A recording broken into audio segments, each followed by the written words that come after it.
Hi friends, I hope you are doing well.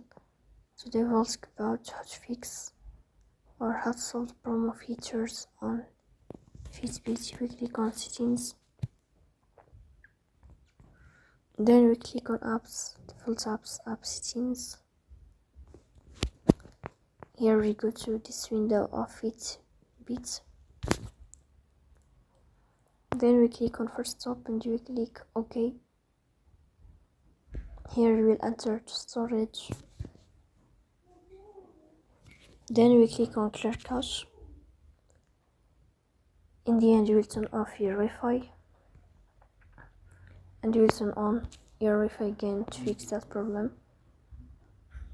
So that's all. Don't forget to support us by like and subscribe.